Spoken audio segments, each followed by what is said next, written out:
Assalomu alaykum. Kelyapmi? Ha?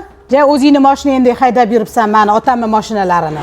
Amma nima deganingiz bu? Dodam sanga deb vasiyat qilib ketuvdilar bu mashinani. Qanaqa vasiyat? Ani darmayet otang sallaga bu narsa tashab ketganda xo'jayinchilik qilsalaring bo'lardi. Bu mani otamni mashinasi. Kaliti cho'z bu yoqqa. Aka, birinchi onamdan so'rasangiz bo'lardi. O'zingizdan o'zingiz berib yubormishsiz mashinani. Menga qara tirranchalar, qachondan mani ishlarimni sallani onang hal qiladigan bo'lib qoldi. Ayyor bo'lgan salla yetimchalar, olib kelib yoqqa kalitdi. Ha bolam.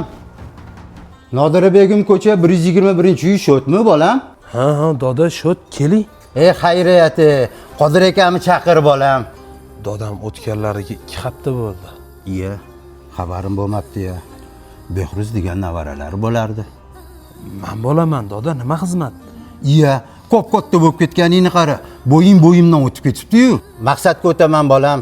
Tug'ilganingda dodang senga atab 4 ta qo'y, 2 ta mol menga berib qo'ygan edi. Ha, qo'y mollarni mashinaga beravering.